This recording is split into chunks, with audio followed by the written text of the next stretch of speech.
Saya mengajak kita untuk terakhir kali dalam refleksi ini adalah di dalam kehidupan kita seperti apa, bagaimana kita menyenangkan Tuhan. Apakah kita sudah sungguh-sungguh menyenangkan hati Tuhan?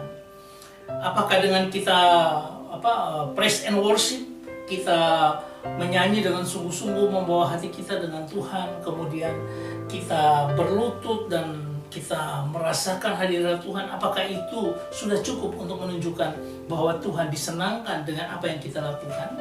Saudara yang terkasih, menyenangkan hati Tuhan adalah satu, harus digerakkan oleh iman. Karena tanpa percaya yang sungguh-sungguh, seluruh hidup kita punya perspektif ilahi, di mana seluruh hidup kita tahu bahwa Tuhan yang ada, Tuhan menyertai, Tuhan melindungi kita. Itu harus ada iman yang kuat seperti itu. Kemudian dia harus dibuktikan melalui ketaatan. Saya bisa beriman, tapi kalau saya tidak taat melakukan hukum Tuhan, percuma. Dan itu dikatakan bahwa dibuktikan dalam nyatanya kita, dalam apa yang Tuhan perintahkan dalam firman Tuhan, itu kita buktikan. Saya terus belajar akan firman Tuhan. Saya mengajak teman-teman kita dalam pembacaan Alkitab setahun. Di situ setiap saat kita baca firman Tuhan. Setiap hari saya kirimkan pada pagi hari.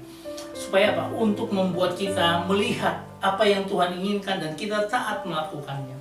Dan yang ketiga adalah dinyatakan dalam kasih. Semua apa yang Tuhan inginkan, yang dia sudah nyatakan dalam kasih yang luar biasa di Golgota, itu pun harus kita nyatakan dalam kasih kepada Tuhan dan kasih kepada sesama kita. Saling membantu dengan orang yang lain. Supaya apa? Supaya Tuhan yang akan ditinggikan, Tuhan dipuji dan disembah. Nah, semua ini, ketiga ini harus menjadi satu kesatuan yang utuh, yang akan mengarahkan kita kepada intimasi with God, keintiman dengan Tuhan. Ingat bahwa semua kekristenan itu adalah bukan bicara tentang religion, bukan bicara tentang agama yang harus punya kitab, yang harus punya nabi dan sebagainya.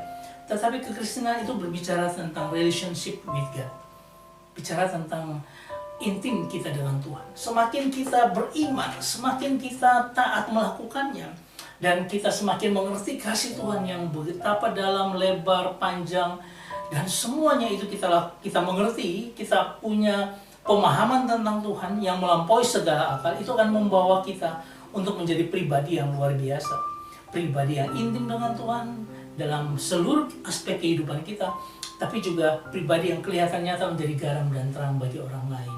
Itu yang harusnya kita anak-anak Tuhan miliki. Sehingga apa? Sehingga hidup kita benar-benar menyenangkan hati Tuhan. Bukan hanya asal slogan di bibir, tetapi kita nyatakan dalam kehidupan kita.